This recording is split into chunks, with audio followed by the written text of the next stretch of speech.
ख़वातीन व हज़रात, आरिफ किसाना के यूट्यूब चैनल पे आप सबका खैर मकदम है। आज के व्लॉग में डेनमार्क, नॉर्वे और स्वीडन में सितंबर के महीने में होने वाली अहम तब्दीलियाँ, नए कवानीन, अपडेट्स और यहाँ की जो अहम तारीखें हैं उनके हवाले से बात की जाएगी और इससे आपको पूरे इस चीज़ का अंदाज़ा हो सकेगा कि सितंबर में स्कैंडिनेविया में क्या कुछ नया होने जा रहा है। व्लॉग की जानब जाने से कबल आप सबसे गुजारिश है कि अगर आपने अभी तक इस चैनल को सब्सक्राइब नहीं किया तो प्लीज़ इसको सब्सक्राइब कीजिए और बेल आइकन को प्रेस कर दीजिए। इसमें स्कैंडिनेविया के हवाले से स्वीडन, नॉर्वे और डेनमार्क के जो ताज़ा तरीन हालात हैं, यहाँ के जो कवानीन हैं, इसमें इमिग्रेशन है, जॉब है, दूसरी सब चीज़ें हैं, वो आपको जो है वो बाकायदगी से मिलती रहेंगी। अब हम चलते हैं जनाब आज के इस व्लॉग की जानब। तो सबसे पहले हम चलते हैं नॉर्वे कि नॉर्वे में सितंबर के महीने में क्या कुछ होने जा रहा है। तो 1 सितंबर से जो चेंजेस नॉर्वे में आ रही हैं, सबसे बड़ी चेंज ये है कि नॉर्वे के जो दारुल हुकूमत ओस्लो में जो लोग लोकल ट्रैफिक में सफ़र करते हैं तो उनका जो मंथली टिकट है उसमें 150 क्राउन्स जो हैं वो उनको कम देने पड़ेंगे, उसमें उनको जो है वो रियायत मिल रही है। अब वो 747 जो है वो नॉर्वेजियन क्राउन उनको देने पड़ेंगे, यानी इस तरह से 150 नॉर्वेजियन क्राउन की उनको जो है वो बचत होगी। और जो स्टूडेंट्स हैं उनका जो कार्ड है वो 448 नॉर्वेजियन क्राउन का, यानी 448 नॉर्वेजियन क्राउन का होगा। और इसी तरह जो उम्र रसीदा लोग हैं उनका वो 374। तो काफ़ी जो है वो रियाती मंथली कार्ड है। यहाँ स्टॉकहोम में स्वीडन के दारुल हुकूमत में जो मंथली कार्ड है वो 1020 क्राउन का है और जो रिड्यूस्ड प्राइस पे जो स्टूडेंट्स लेते हैं वो 720 का है। और आजकल नॉर्वेजियन क्राउन और स्वीडिश क्राउन तकरीबन बराबर है, बल्कि थोड़ा सा स्वीडिश क्राउन शायद जो है वो मजबूत भी है। तो नॉर्वे वालों की जो ओस्लो में लोग रहते हैं उनकी तो मौज हो गई है। इसके बाद जनाब अगली खबर नॉर्वे के हवाले से ये है कि 30 सितंबर से नॉर्वे में जिन लोगों की उम्र 65 साल हो गई है उनको जो फ्लू की वैक्सीन है वो रियायती कीमतों पे दी जाएगी। और नॉर्वे में 1.6 मिलियन 16 लाख लोग ऐसे हैं जो 65 से ऊपर हैं या कुछ रिस्क ग्रुप के भी होंगे। तो इनको जो है वो वहाँ का जो सरकारी सिलसिला है उससे जो वैक्सीन लगवाएंगे तो उनको 100 क्रोन देने पड़ेंगे। लेकिन अगर वो किसी आपोतिक फार्मेसी से जाके लगवाएं तो फिर उनको जो है वो 400 नॉर्वेजियन क्रोन जो है वो देना पड़ेंगे। इसके बाद जनाब यह है कि जो 22 सितंबर है ये वो दिन होता है कि जब दिन और रात बराबर होते हैं और इसके बाद जो है वो दिन छोटा होना शुरू हो जाता है, रात जो है वो बड़ी होना शुरू हो जाती है। इसका जो असर है वो सिर्फ नॉर्वे नहीं बल्कि स्कैंडिनेविया बाकी मुल्कों पे भी है। और यहाँ ये जरूरी चीज है कि जिन लोगों को विटामिन डी की डेफिशिएंसी है वो ज़ाहिर है जब सूरज की रोशनी कम होती है उनको लेना जरूरी होती है, तो वो बहुत हफ्ते पहले से लेना शुरू कर दें क्योंकि इसमें कुछ वीक लगते हैं, तब जाके जो विटामिन डी जो है वो एक्टिव होता है बॉडी में। इसके बाद जो अगली अहम तारीख नॉर्वे की है वो 13 सितंबर है। 13 सितंबर को नॉर्वे की गवर्नमेंट जो है वो अपनी मईशत के बारे में, फाइनेंशियल जो सूरत हाल है उसके बारे में रिपोर्ट जो जारी करेगी और वो बताएगी कि 2027 तक जो है वो नॉर्वे की मुआशी सूरत हाल क्या रहेगी। और नॉर्वे के हवाले से सितंबर के महीने की आखिरी जो अहम खबर वो ये है कि वहाँ पे अगर बदकिस्मती से वालिदैन जो हैं उनमें सेपरेशन हो जाए और ज़ाहिर उनके छोटे बच्चे होते हैं तो इस हवाले से अब वो कानून को इस तरह से मुनसिफाना कर रहे हैं कि दोनों जो पेरेंट्स हैं वो बराबर तौर पे अपने बच्चों की देखभाल कर सकें या बच्चों से मिलने का या बाकी चीज़ें दोनों वालिदैन के लिए बराबर हों। तो अब जो कमेटी वहाँ पे नॉर्वे में बनी हुई है वो 8 सितंबर तक हुकूमत को तजावीज़ देगी और इसके बाद हुकूमत जो है वो कानून साजी करेगी। तो ये थी जनाब माह सितंबर की नॉर्वे के हवाले से जो अपडेट्स हैं। अब हम चलते हैं जनाब डेनमार्क की जानब और देखते हैं कि डेनमार्क में सितंबर के महीने में क्या कुछ नया होने जा रहा है। तो सितंबर के महीने में डेनमार्क में जो चेंजेस आ रही हैं या जो नए कवानीन आ रहे हैं उसमें वर्क परमिट का जो कानून है डेनमार्क में उसमें पॉर्शली यानी उसमें मामूली सी तब्दीली की जा रही है।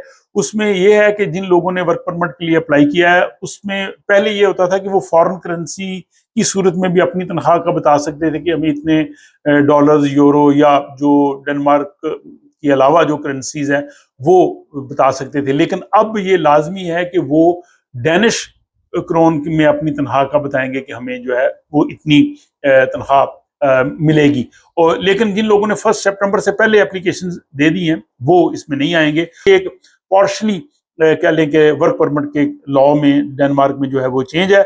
उसके बाद जनाब डेनमार्क में जो इंटरेस्ट रेट है, शरह सूद है, जिन लोगों ने मॉर्गेज कराई होती है, घरों के लिए खरीद के लिए कर्ज लिया होता है या बाकी लोन्स लिए होते हैं, तो इसमें इम्कान ये है कि डेनमार्क में भी शरह सूद जो है वो कम होगी, क्योंकि डेनमार्क का जो सिस्टम है, एक तो वो यूरोपियन बैंक का निज़ाम और दूसरा अमेरिका में जो शरह सूद में तब्दीली है उस पे वो बहुत ज़्यादा इन्हिसार करते हैं, और जो नॉर्वे का जो नेशनल बैंक है वो उसके मुताबिक ही उसको सेट करता है।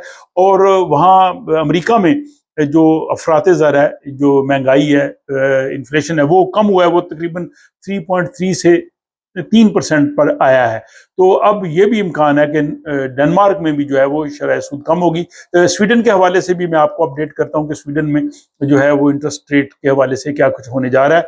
इसके बाद जनाब डेनमार्क के हवाले से, बल्कि ये नॉर्वे और स्वीडन के हवाले से भी है कि जो इनकी कौमी एयरलाइन है SAS स्कैंडिनेवियन एयरलाइंस, ये पहले स्टार अलायंस का हिस्सा थी, जिसमें 28 एयरलाइंस थी जो बड़ी बड़ी दुनिया की एयरलाइंस हैं, जिसमें लुफ्थांसा है जर्मनी की, उसके बाद US यूनाइटेड एयर है, सिंगापुर एयरलाइंस है, एयर चाइना है। लेकिन अब ये उस ग्रुप से निकल के ये जो दूसरा ग्रुप है स्काई टीम, उसमें जा रही है, और उसमें जो है वो 19 एयरलाइंस आई, वो निस्बतन छोटा ग्रुप है। तो बहरहाल जो लोग फ्रीक्वेंटली ट्रैवल करते हैं SAS से और उनको जो पॉइंट्स मिलते हैं उस लिहाज से वो लोग अफेक्ट होंगे, तो वो लोग देख सकते हैं कि अब जो है वो SAS जो है वो स्टार अलायंस का हिस्सा नहीं रहेगी।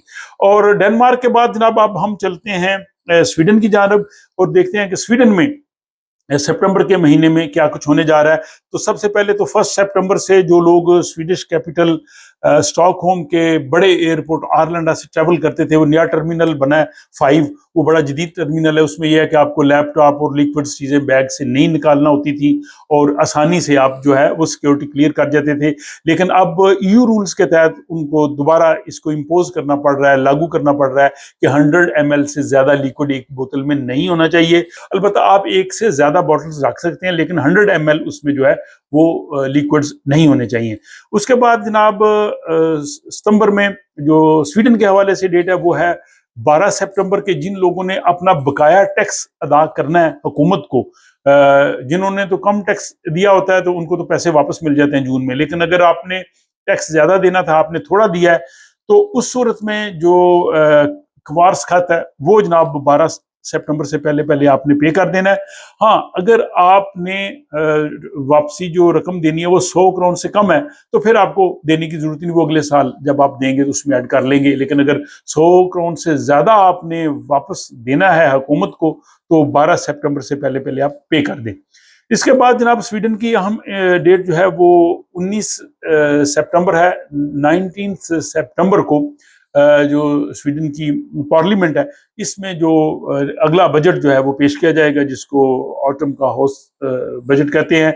और इसमें इससे पहले जो स्वीडन की वजीर खजाना है, उन्होंने प्रेस कॉन्फ्रेंस की थी अगस्त में। उन्होंने कहा था कि हम 60 बिलियन करोड़ की रिफॉर्म्स जो है वो ला रहे हैं और इसमें 20 बिलियन जो है वो हमने इजाफा किया पहले से। तो ये जनाब स्वीडन की बजट के हवाले से बात थी। और बड़ी इंपॉर्टेंट डेट जो स्वीडन में होगी वो है 25 सितंबर। 25 सितंबर को स्वीडन का जो रिक्स बैंक है, जो कौमी बैंक है, नेशनल बैंक कह लें, वो जनाब इंटरेस्ट रेट पे एक दफ़ा फिर नजरसानी करेगा और तवक्को की जा रही है कि इस दफ़ा भी वो शरह सूद को थोड़ा कम करेंगे, कम से कम 0.25 उम्मीद है कि वो कम होगी। और इससे जो है वो जो लोग मॉर्गेज पे कर रहे हैं उनको फायदा होगा। और ये सितंबर के बाद 2 और डेट्स हैं जब ये शरह सूद पर नजरसानी करेंगे और उसमें भी इम्कान है कि वो कम करेंगे। एक है 7 नवंबर और अगली है जनाब 18 दिसंबर। और इसके बाद जनाब सितंबर के महीने में अगर हम इस्लामी कैलेंडर को देखें तो रबीउल अव्वल का जो है वो आगाज होने वाला है।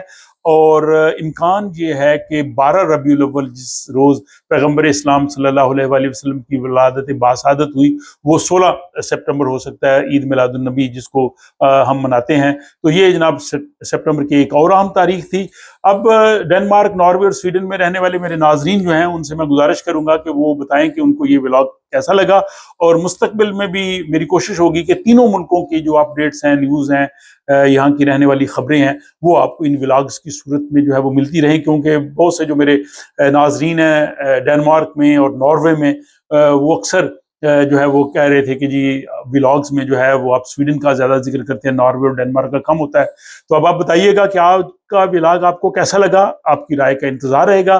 पसंद आए तो दोस्त अहबाब से इसको ज़रूर शेयर कर सकते हैं, लाइक भी कर सकते हैं, और जैसा कि मैंने शुरू में कहा कि अगर आपने अभी तक इस चैनल को सब्सक्राइब नहीं किया तो प्लीज़ ज़रूर कीजिए। मुलाकात होती है आपसे अगले व्लॉग में।